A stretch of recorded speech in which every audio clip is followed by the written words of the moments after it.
I'm gonna cut the beginning part out. Yeah. Okay. Hi besties, welcome back to my channel. We have a lovely treat for you today. Today I am interviewing my friend Nurse Meaghan. Hello. She is a new grad nurse. She is a psych nurse, and tomorrow is her first shift on the floor by herself.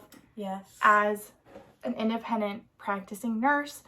Very, very excited. This is a great opportunity for us to ask questions and learn more about this process, especially self-care as a new grad nurse.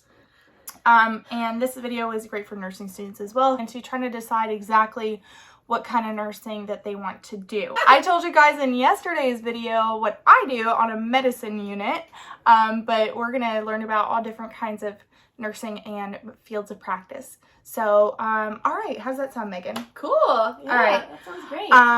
But first, we got to talk about makeup. Okay. So while we're interviewing and while we're chit-chatting here, we're going to be reviewing this new Hourglass palette. Oh my God. So if anybody doesn't know, this thing is hot, hot, hot, and I can't believe I finally got my hands on it. So this is the Hourglass Ambient Lighting Edit Unlocked in the Leopard palette. It comes in 3 different shade ranges, and I got the leopard one. Okay, so let's open this bad boy up. Okay, little reveal. Yep. Unboxing. Oh my God. Oh my God. Perfect.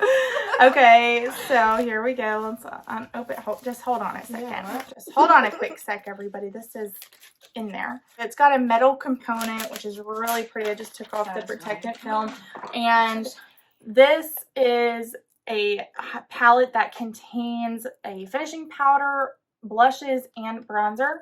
Okay. Ooh, oh my God, it's so beautiful. Yes. Okay, so today I already have my my tinted moisturizer as my foundation. That's what I really have been using lately, and I'm loving it, from Mercier. And I have concealer done and my eyeshadow done. So we're gonna do the finishing powder and bronzer and blush using the palette. I did use some cream bronzer from Makeup by Mario. Part of my base, that's what I like to do, layer between cream and powder products. So me too. All right, she's gonna be trying them out as well. Okay. And you got your brush? Yes. Oh, also I'm gonna be using a new brush that I got too, so let's review this. This is the Sephora collection. This is a pro contouring brush. So Sephora has 2 brush collections. They're regular, and then the Pro line. This is from the Pro line, and it's number 79. Ooh, so okay. Open that bad boy. Oh, I got this.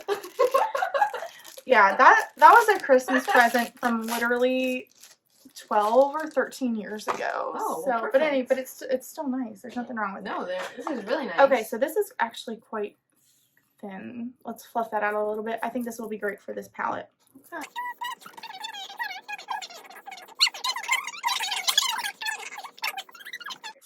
First thoughts, this is kind of a small brush. Yeah, it is. It's kind of like a highlighter brush. Yeah, this is not exactly what I was thinking it was when I bought it, but the reason I got this is because the pan, like, I didn't want to make a mess. Okay. You know what I mean? Yeah. Also, so beautiful. I know, right? All right. This is my first time ever using an Hourglass Ambient palette. Okay. And I'm liking it. Okay. I'm actually kind of glad that these are powders, because I didn't actually use any powder before I came here. I only used cream, okay. So it kind of works out. Yeah, that was perfect, and I didn't even tell you to do that. Well, all right, this bronzer is beautiful. Yeah, it does look very nice. I like it. The finishing is for, like, the under eyes? That's just for your whole face. Okay, okay. So it's just like it's just like a dusting powder. All right, I need to figure out which one of these blushes I want to use. So I'm going to swatch them really quick. I'll just do it on my hand and show you guys. Okay, so this is like the more rose-ish. Yeah, that's a little more muted. Muted. This is the solid bright one. And then this is the marbled brighter pink color. Okay, so this is the solid color. This is the marbled here rose color, and then Yeah, this is that pink. This one? No, this one. Oh, this one. I'm going to use this one. Okay. Yeah, that one is nicer. Oh. Okay. Okay, let's start talking about healthcare and self-care. Okay. That is why we are here. We're here for makeup, but we're also here for healthcare and for nurses. Okay. So let's talk about that. All right. So, first of all, where did you go to school? I went to school at VCU. It's a school in Richmond. I did their nursing program. I got in, I applied my freshman year. That's what, like, our school did. I know some other schools in Virginia, you would apply, like, your second year, like, after you completed your second, but you apply as a freshman. So you're taking all your prereqs while you're applying at the same time. Yeah. Which kind of sucked, because anatomy for me was the worst. Yeah. And they had changed, like, VCU, because VCU's a huge school, just saying. It's Cheers. Cheers, yes. Hold on. Pause for cheers. Cheers. Okay. Both drinking Cokes, too. So. Yeah, for real. Diet Coke is my life. All right, so talking about school. Yes. VCU, you had to apply as a freshman. Yes. So that is different than what my school did. Okay. My school required, so it was on a points system for your application. Okay. You got a point I should say, a certain amount of points for A, B's, and C's, whatever, in your classes. So you had to take all of the prerequisites, score, the goal was to get a high amount of points. The higher the points, the better, more likely you were going to be getting admitted to the program. So the classes were all of our prerequisites. So both AMPs, micro, chem. We had to take a medical math class. Interesting. You had to get your CNA license. That you got points for that. Oh my god! And you had to do all of that before applying, and then they would decide. Okay. So anyway, this is totally different than what I did. That is so different from me. I mean, all the same classes minus the medical math. I had to take a statistics. But it was math is just. I don't know. Math is very easy to me, personally. Oh, so. okay. Well, aren't you special? No, I'm just... Some things, just come easier to you. That's Math true. was something that just came easy. But, yeah, I only had to take, like, the prereqs. I didn't have to do my CNA license. I actually never was a CNA. I was anti. You were becoming anti. a CNA. I was like, I am not going to slave my life away for $14 an hour. I'm just not gonna do that. Like, it's not worth it. Really what is uncomfortable, pretty dirty work. Yes. However, I do want to say something about that. So that's a great point. If you're considering a career in nursing and you're afraid of bodily fluids, if you're afraid of, stool, cleaning people up, caring for those needs, feeding them, dentures, hearing aids, and everything that comes with that. Now, you could do one of two things, right? You could become a psych nurse, which doesn't have any of that involved. So you could be a nurse and not have to do those things. Yeah. But any other kind of nursing, any and every other kind of nursing, you will have to get into it and, and figuratively get your hands dirty. And I consider it to be a privilege, because that's just a really honorable thing to do for another person, and there's a certain amount of intimacy and care there. So if you're considering a career in healthcare and you are kind of put off by that, the nursing probably isn't for you. There's tons of other occupations where you're caring for somebody, but you won't have to do, cleaning patients up. So you could be a medical assistant. You could do physical therapy, which being a physical therapist is a doctorate degree, but you could become a physical therapy assistant, and I believe that's a bachelor's degree. Oh. So I've never actually heard of that. Yeah. Okay. Oh, there you go. Yeah. We learned something new. Thanks for coming on my channel, Meaghan. Yes. You learned something. Physician's assistant. Yeah. You depending on what area of practice, you wouldn't need to be dealing with any quote unquote gross things. Yeah. But not as often, probably. Yeah. Yeah. Like, compared to what you have to see every day, you're doing that constantly. Yeah, it's usually every couple hours. Yeah. Whereas for other people, it might be like once in a blue moon, like, oh, I have to clean up someone's poop. Mm-hmm. That's very different. Yeah, and that is something that is really interesting to me, kind of about how the evolution and the need for nurses came about, because that's one spectrum that we do, and it may seem like a simple, easy thing. Well, oh, anybody can do that. Let me tell you, no, there's a skill to it. There's methods to it. And hey, we're the experts on it. And toot toot, I'm proud to be a nurse that is an expert on wiping a butt. Anyway, it's not that bad, honestly. No, it's not that bad. Yeah, it's quick. Well, and that's how you become the expert. Yeah. How do I do this as fast as possible? You'll make it quick. Okay, anyway, enough about poo.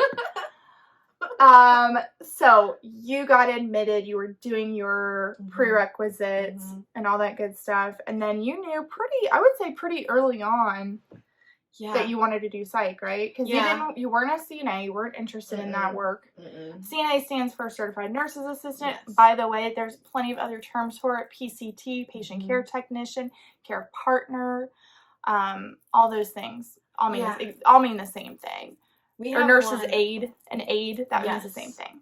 We have one that's called MHPs, and they're like mental health partners, they're basically a CNA, but they're just like trained psych-wise in some other ways. Like they know how to de-escalate some situations, but that's like the main difference, I think. Yeah, but they don't touch patients. So that is a huge difference too. If you're interested in working in mental health in an area of a high need, but you don't want to go through the schooling and kind of go through all this process of becoming a nurse, you can become a mental health assistant. And a lot of these ancillary support staff roles, the hospitals will train you for it. So you can apply and express your interest, and they'll train you for it. They do like to have some experience, and that's like totally up to their HR department, and I don't claim to have any inside knowledge about that. Sorry. I don't really even have that on the process. So then you graduated. I would say pretty early on, like how you were saying, pretty early on I knew. I think I had my psych rotation, and I was like, yep, I love it here, and I knew that this was probably for me because no one else around me was having fun, and I was asking all the questions, and I was like, guys, like, I love waking up for this clinical, because all the other clinicals that I had, I was like, I hate coming here. Not even like, there's just some anxiety that I would have going into clinical, and then when I would go into psych, I didn't feel that way. So I was like, very, very interesting. Okay, guys, this is what we want to touch on and what we want to talk about. Not to hijack your answer here, but this is gold.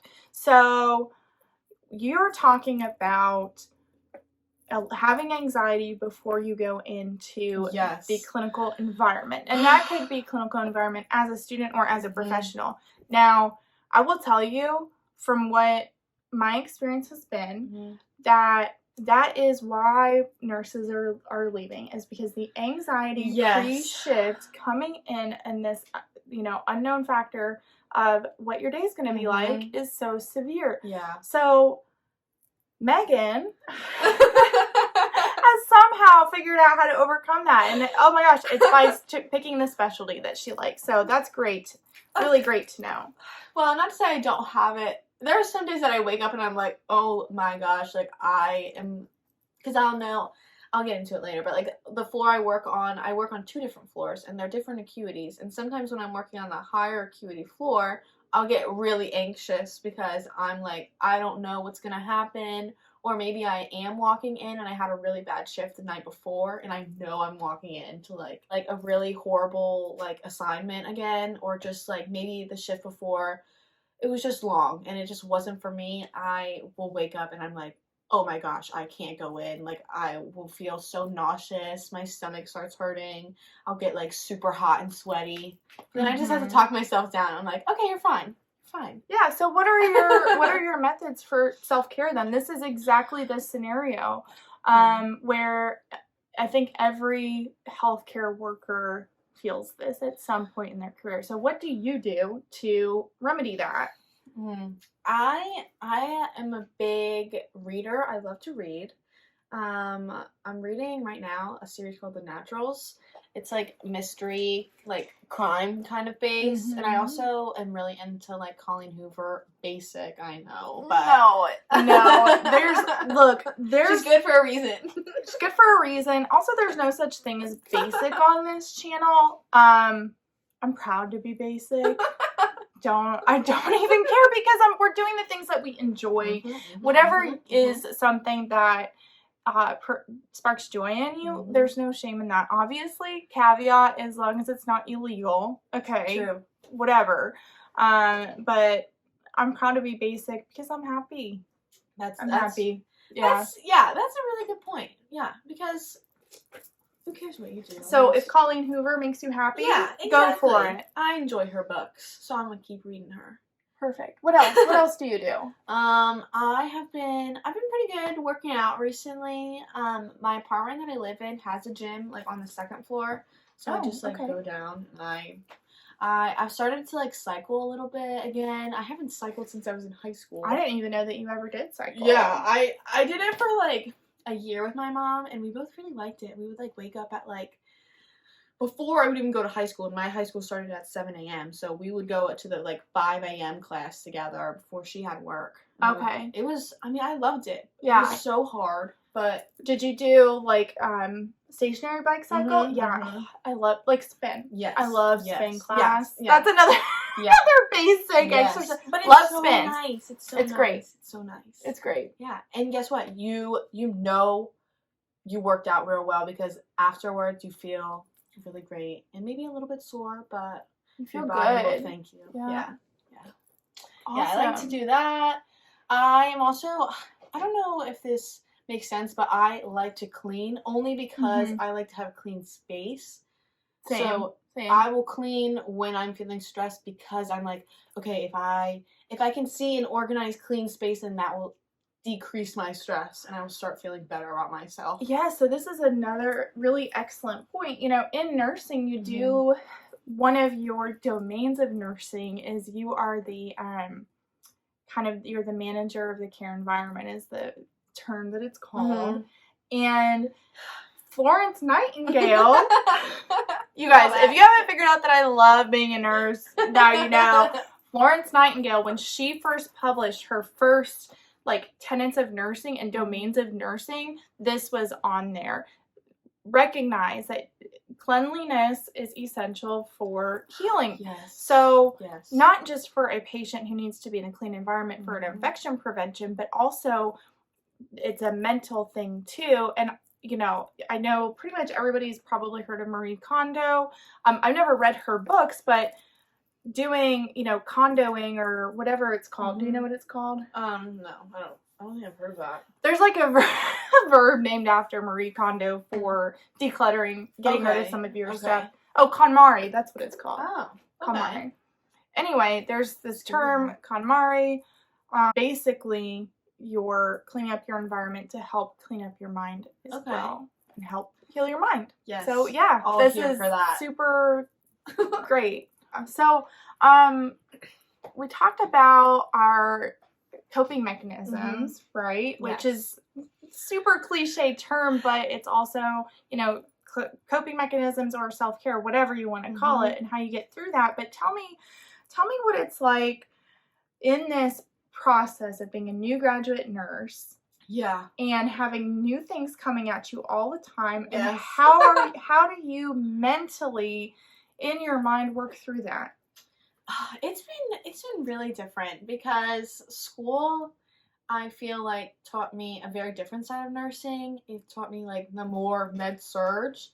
So when I came on to psych, I mean, I knew I loved psych, so I already knew like the psych background, like, you know, from your school, from your clinical. Yeah. And like I took a bunch of psych classes just because I wanted to and I enjoyed it.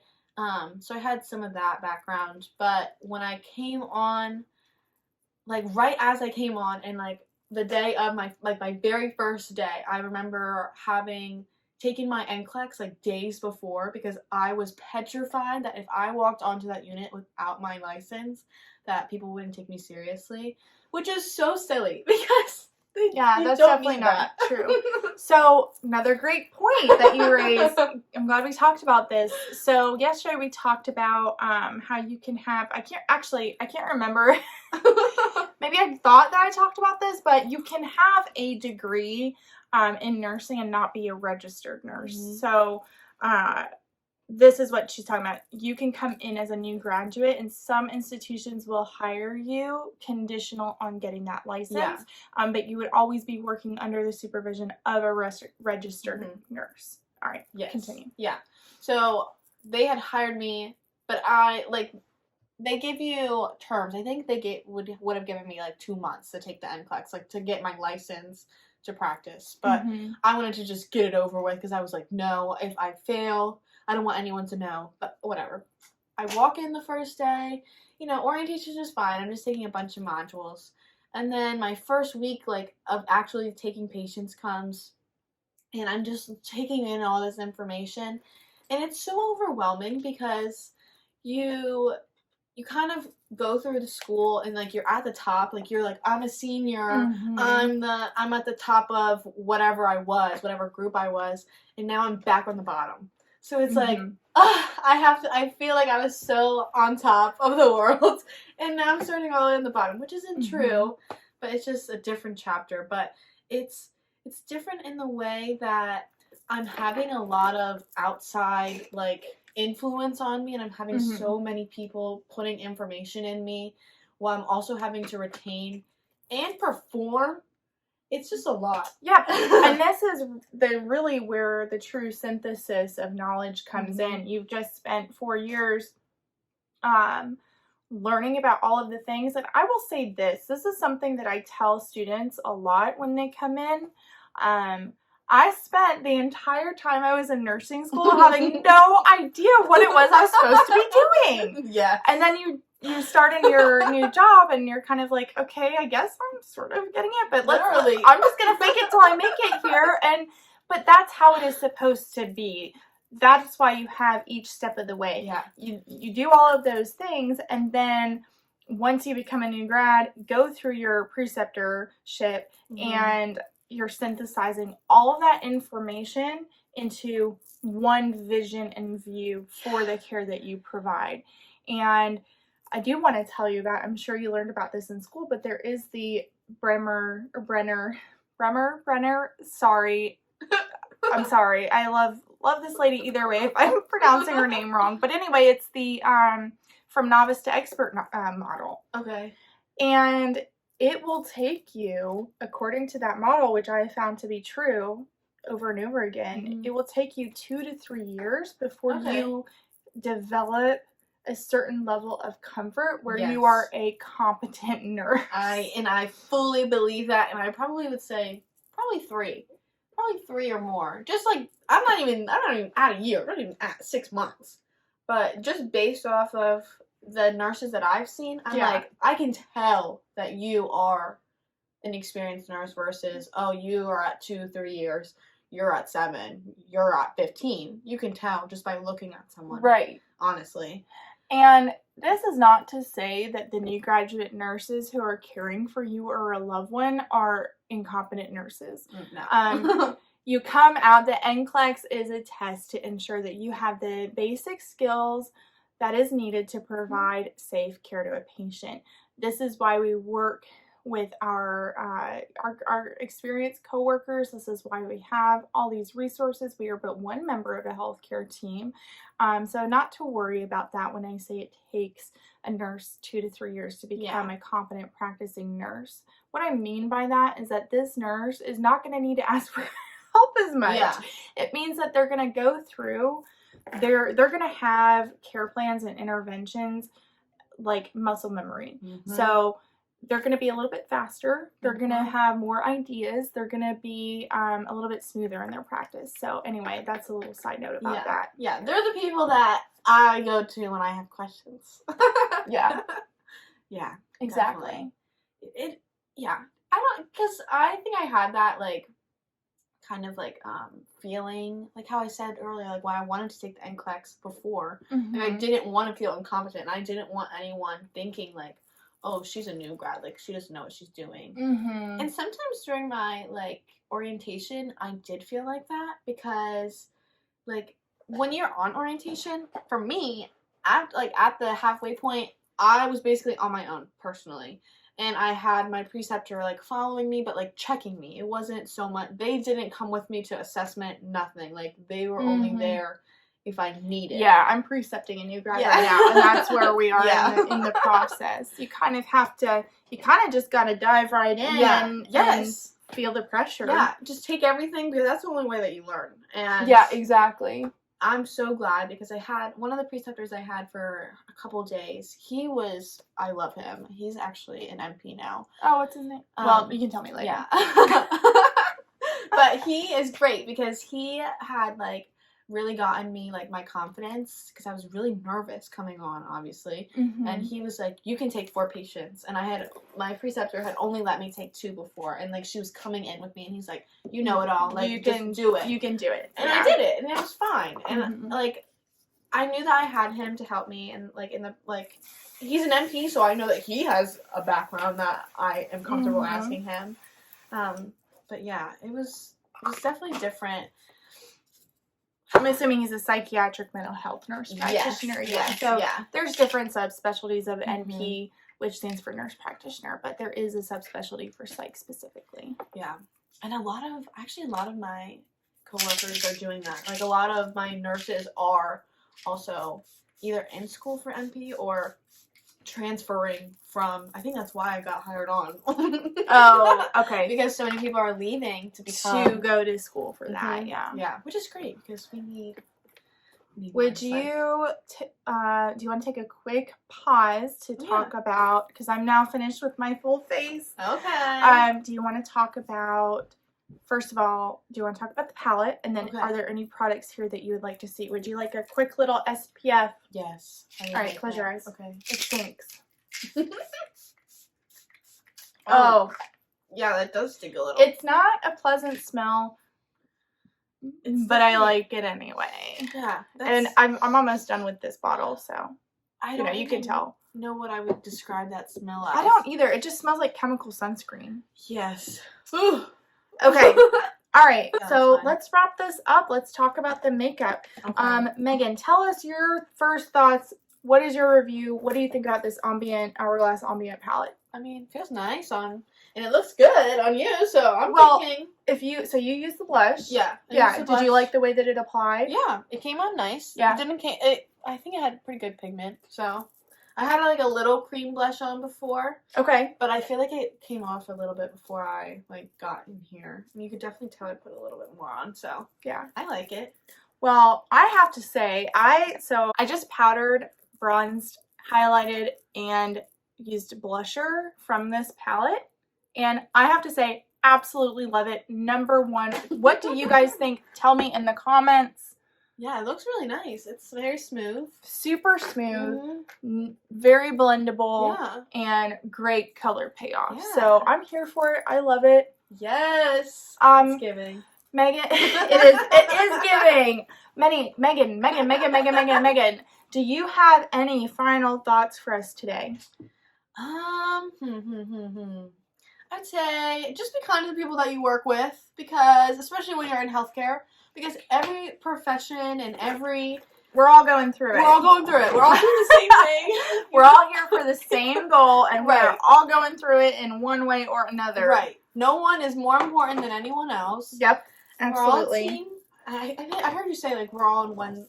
Yeah, the patient's care team. Yeah. We're all one. We're here for the patient, and take care of yourself.